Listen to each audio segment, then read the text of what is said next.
ही सगळे जे मोठे मोठे नेते मंडळी आहेत, धनंजय मुंडे आहेत, चंद्रकांत पाटील आहेत, दीपक केसरकर आहेत, सुनील तटकरे तर उठता बसतायत, चाकणकर तर मला वाटतं त्या सिन्नरमध्येच राहिला होत्या की काय असंच वाटतंय. तर इतके त्यांचे फोटो व्हिडिओ म्हणजे हे एकदाच चुकून गेलेत की भेट घ्यायला गेलेत असं नाहीये.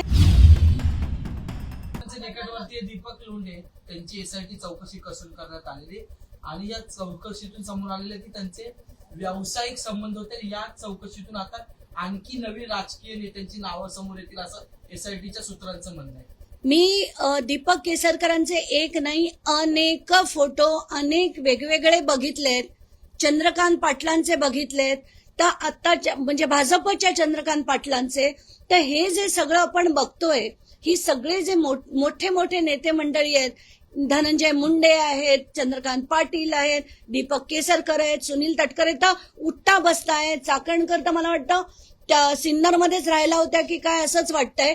तर इतके त्यांचे फोटो व्हिडिओ म्हणजे हे एकदाच चुकून गेलेत की भेट घ्यायला गेलेत असं नाहीये. त्यांचे संबंध सगळ्यांचे नक्कीच होते. तर हे सगळं बघून मला वाटतंय की हे फार गंभीर आहे. हे सगळ्यांची नावं बाहेर आली पाहिजे आणि एक तर राजकारणाला आता या सगळ्यापासून मुक्त करण्याची गरज आहे. हे प्रकरण आतापासूनच सुरू नाहीये. या आधी काय कॅप्टन खरात संस्थांना धरणाचं पाणी दिलं ते 39 लाख लिटर आणि ते मला अगदी महत्वाचा प्रश्न विचारला.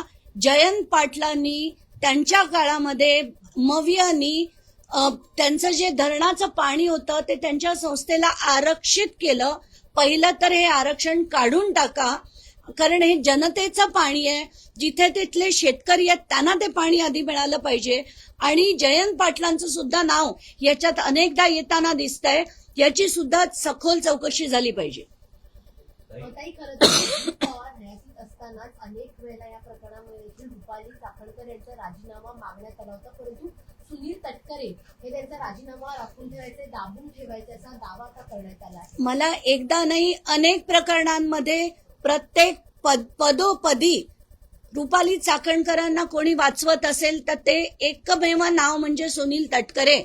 त्यांना पदोपदी वाचवणं, त्यांना पाठीशी घालणं, त्यांच्यावर काही न येऊ देणं, ते त्यांना कोणी काही बोललं की चिडाचिडी करणं, हे एकदा नाही असंख्य वेळा आपण बघतोय. तर ही जे पद होतं, आम्हाला रुपाली चाकणकरांशी काही घेणं देणं नाही. ज्या पदावर त्या होत्या, महिला आयोगाच्या त्या अध्यक्ष होत्या, त्या पदाला काही गरिमा असते. ती गरिमा लक्षात ठेवून त्यांना वागणं अपेक्षित असतं. जर त्या कोणाचे पाय धुताना, आपल्या पदरांनी पाय पुसताना ही सगळी जेव्हा चित्र बघतो, संताप होतो. महिला आयोगाच्या अध्यक्षांनी त्यांच्या पदाचा तरी गरिमा ठेवला पाहिजे. आणि आताच्या घटनेला जे असंख्य व्हिडिओ, माझं तर काल सगळ्यात जास्त संताप पांडुरंगाशी त्यांची तुलना केली म्हणून झाला होता. ते मी सगळ्या माध्यमांना सुद्धा सांगितलं, तुम्ही ही बातमी दाखवा की एक महिला आयोगाची अध्यक्षा जर म्हणत असेल की तुम्हाला आषाढी एकादशीला पांडुरंगाचं दर्शन घेता येत नसेल तर तुम्ही इथे येऊन घ्या, हे पांडुरंग आणि त्या रुक्मिणी. तर इतकं लज्जास्पद असं त्यांचं जे बोलणं होतं, त्यांच्यावर फार म्हणजे 3 दिवस हा सुद्धा फार जास्त कालावधी त्यांना देण्यात आला असं मला वाटतं. अनेकांचे फोटो आहेत, महिला आहे म्हणून मला कुठेतरी टार्गेट केलं गेलं. सगळ्यांचे जे फोटो होते ते सगळे उष्णजल घ्यायला जायचे. तुम्ही महिला आयोगाच्या अध्यक्षा होता आणि असं असून सुद्धा तुम्ही केक खाताय, पाय पुसताय, पायावर डोकं ठेवताय, हे आक्षेपार्ह आहे. म्हणून तुम्हाला सॉफ्ट टार्गेट नाही, हे टार्गेट केव्हाच करायला पाहिजे होतं. संपदा मुंडेच्या मॅटरमध्ये जेव्हा तुम्ही तिच्यावर शिंदोडे उडवलेत तेव्हाच तुमच्या अध्यक्षपदाचा राजीनामा घ्यायला पाहिजे होता. पण आता तरी झाला. ह्याच्या पुढे महिलांना थोडा तरी आधार मिळेल आणि याच्या पुढची अध्यक्षा चांगली असेल अशीच मी अपेक्षा करते. धन्यवाद.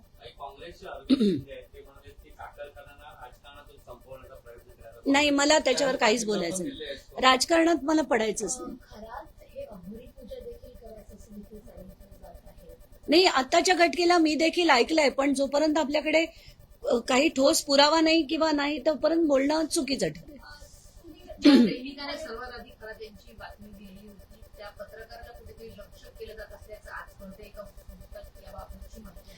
नाही, याच्यात तर मुख्यमंत्र्यांनी ताबडतोब कारवाई करून त्यांना सुरक्षा दिली पाहिजे आणि त्यांच्या याची जबाबदारी ही आता होम डिपार्टमेंटची आहे.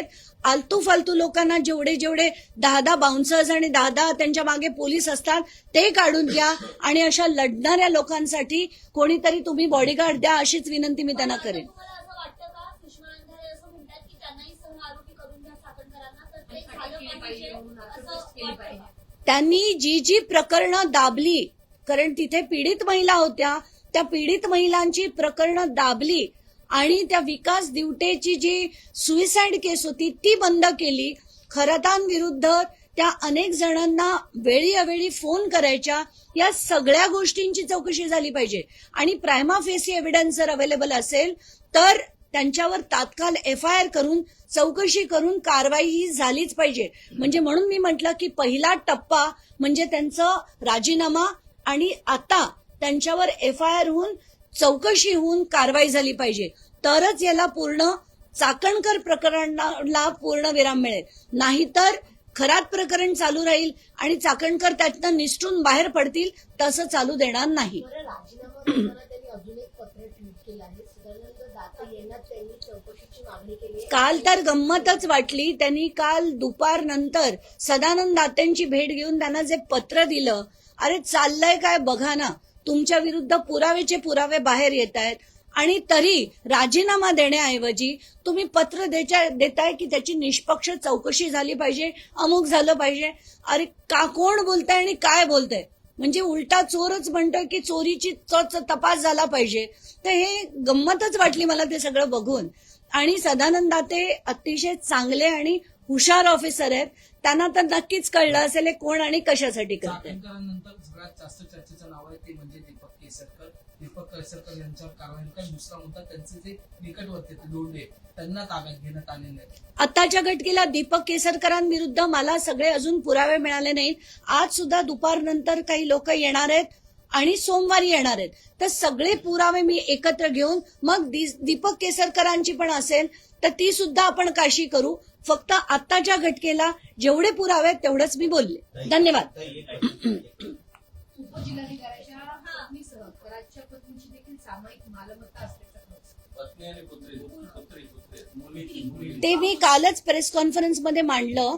ते जे एक डेप्युटी कलेक्टर आहेत त्यांच्या मुलीची आणि अशोक खरातांची जी एकत्र सातबारे आहेत त्याचं मी काल माझ्या प्रेस कॉन्फरन्समध्ये मांडलंय. पण आताच्या घटकेला त्यांची इतर काही मालमत्ता किंवा आर्थिक संबंध आहेत की नाही ते सगळं मला चेक करायचंय. ते झाल्यानंतर ते देखील मी आपल्या पुढे मांडेन. शेवटचा मुद्दा असा आहे, काल या प्रकारे एकंदरीत या अगोदरच्या अनेक प्रकरणांमध्ये रुपाली चाकणकर सुखरूप पडल्या होत्या किंवा वाचवण्यात आलं होतं. तुमच्यासारख्या सामाजिक कार्यकर्त्या, मग तुम्ही असा सुषमा अंधारे किंवा इतर लोकांनी या प्रकारे दबाव आणला किंवा ज्या प्रकारे परिस्थिती मांडली आणि मुख्यमंत्र्यांनी शिष्टाई करत थेट राजीनामा मागितला, हे पूर्वी व्हायला हवं होतं. अगदी नक्कीच पूर्वी व्हायला हवं होतं. नाही, नक्कीच पूर्वी व्हायला हवं होतं. मुख्यमंत्र्यांनी यांचा राजीनामा संपदा मुंडे मॅटर नंतरच खरं घ्यायला हवा होता. त्यानंतर वैष्णवी हगवणे प्रकरणानंतर घ्यायला हवा होता.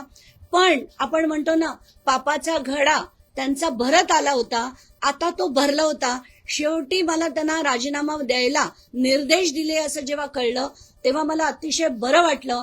कारण बडतर्फ करणं हे खरं अपेक्षित होतं, पण निर्देश दिले म्हणजे तेच झालं. त्यांना बडतर्फच केलं गेलं असं मी मानते.